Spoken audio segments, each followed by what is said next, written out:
This is Anna. Race cars are for girls. It's been a really long time since I've made a video. So to jump back into things, I think we're just gonna change the oil on my WRX here, and I'll kind of give you a rundown of what I've been doing since then, and we'll go from there. Thanks for watching.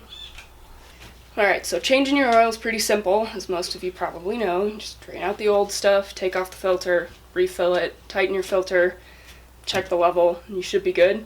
For Subarus in particular, we're going to use just a couple tools here. Obviously, we have some 530 motor oil and a filter of the right size. I'm also going to grab a ratchet and a 17mm socket.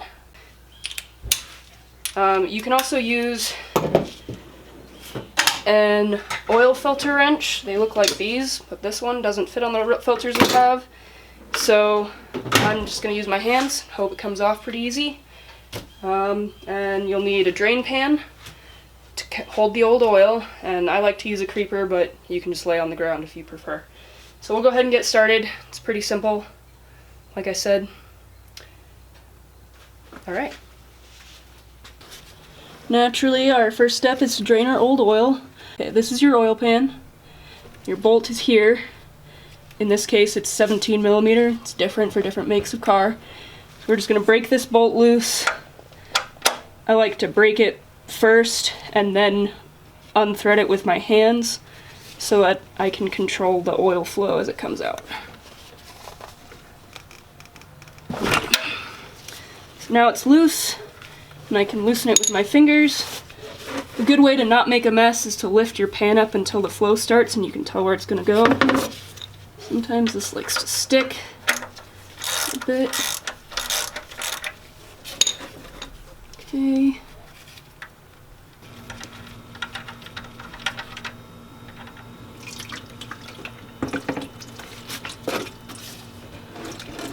Oh, it's very dirty.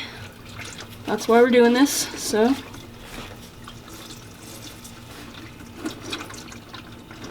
Alright, so we'll let that drain completely till it starts to drip. While we're waiting for that,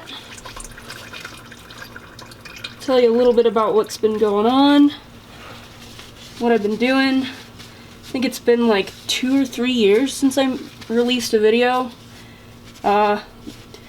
Reasons we stopped making videos were just, we were living in an apartment and it was kind of difficult to work on cars and like do anything because we didn't have a garage and space to work on, and the apartment complex didn't like people working on cars in the parking lot.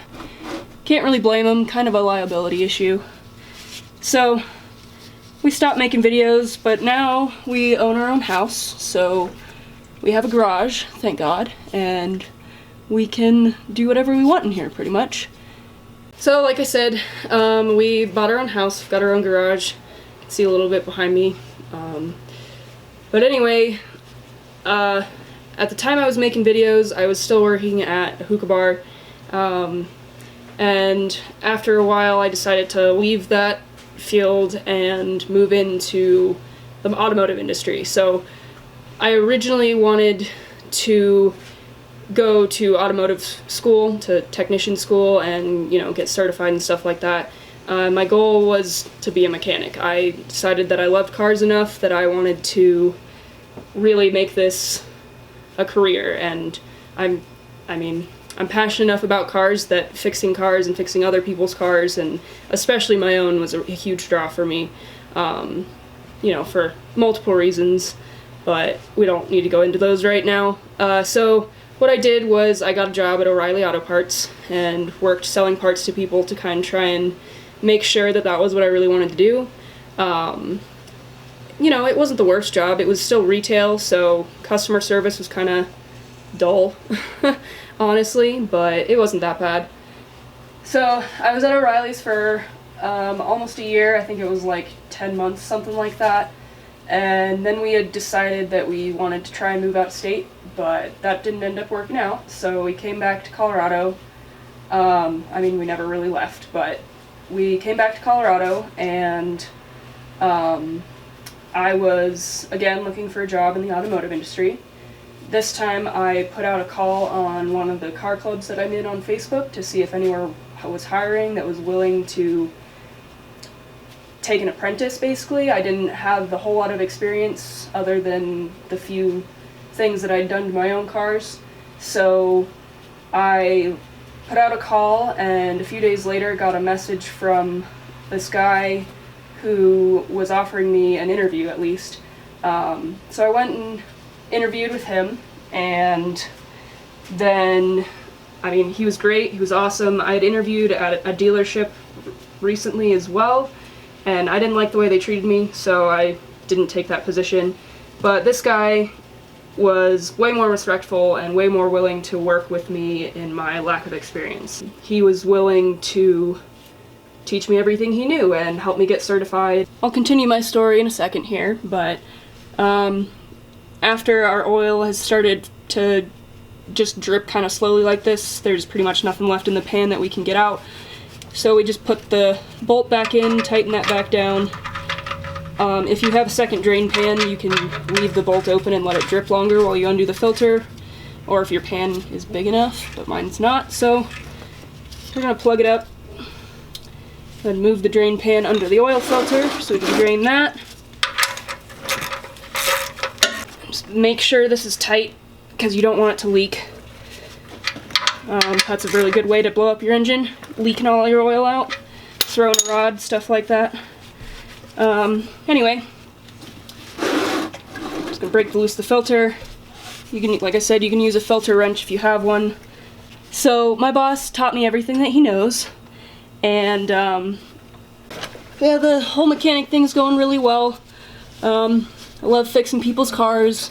Satisfaction of having a car come in broken and leaving fixed and knowing that I did that is just amazing. And I love puzzles. I like to say that cars are just giant 3D puzzles and all that.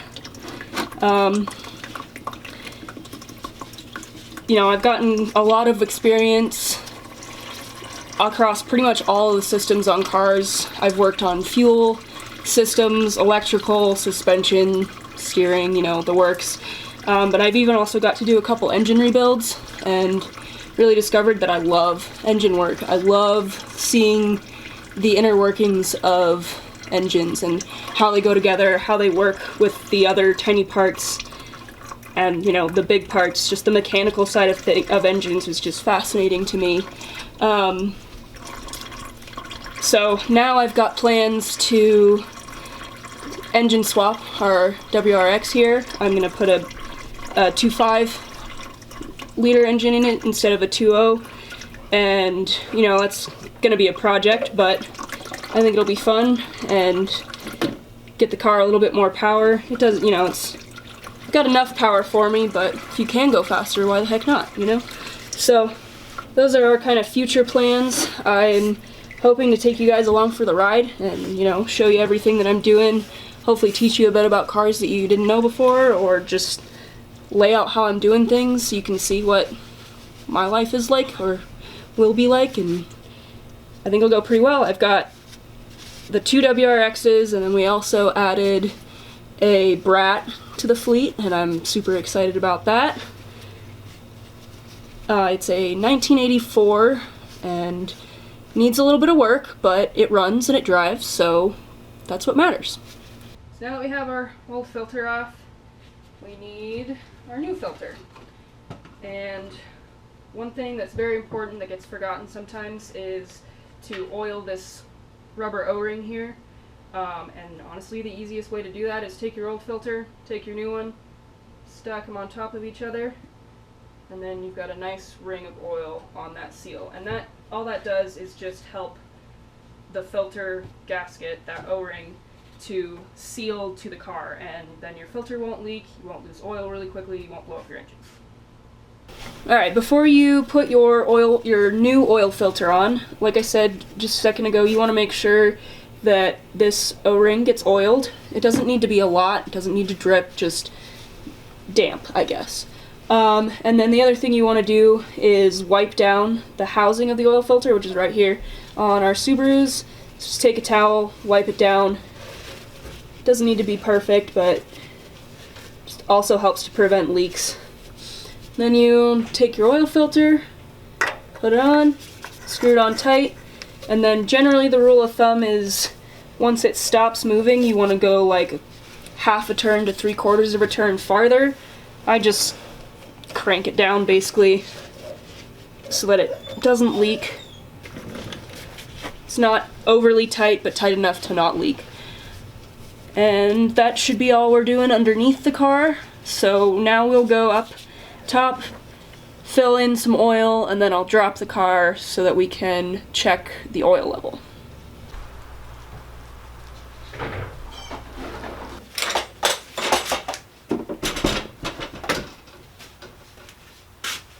Store your creepers somewhere convenient. Hanging on the wall is a good spot.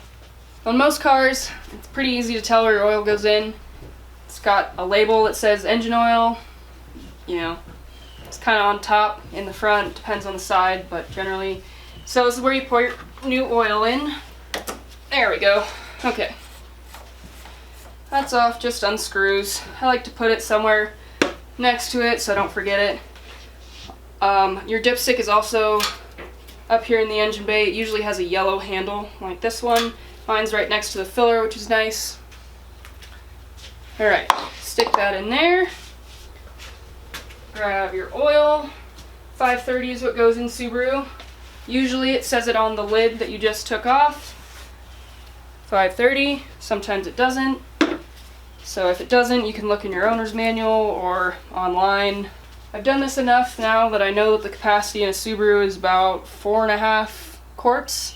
So I like to start with 4 and then I'll put the car on the ground. Just pour nice and slow. I don't like to make a mess, so. Alright, that's right at about 1 quart left in the jug. One thing I wanted to mention is that you never want to start a car without oil or with too little oil. So that's a really good way to seize your engine or break something. Again, cause it to blow up, and we don't want that. Even though we'll be swapping this out, I'm not ready for that swap, so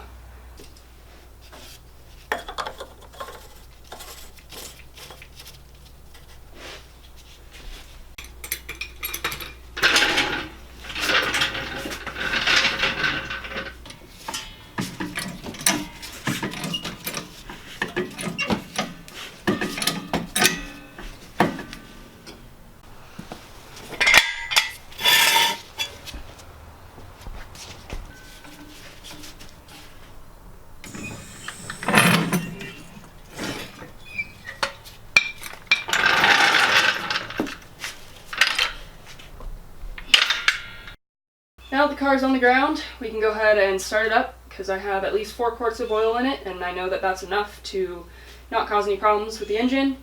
We don't need to leave it running for long, just long enough for the oil to cycle through the filter.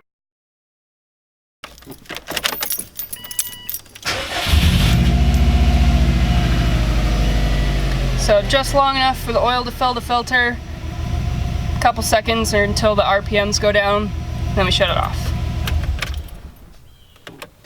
And now we'll check our level and see how much we need to add. Dipstick, pull straight up, wipe it before you check it. I know that's kind of counterintuitive, but you wipe it and then you stick it back in, pull it out again, and then take a look.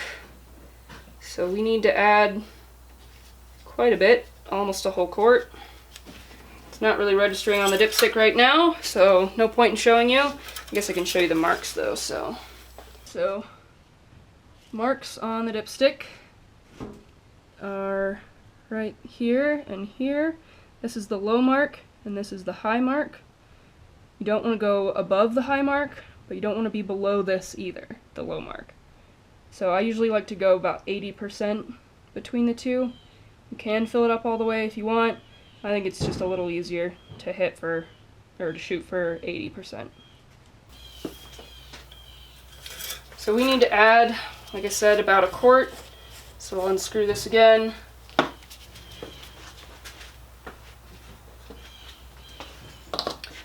At this stage, it's usually helpful to add oil half a quart at a time.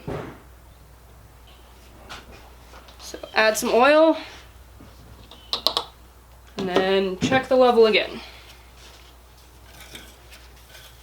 Same thing, wipe, then dip again. Looks like we are right about at the low mark there. So I'm going to add a little bit more. Do it again.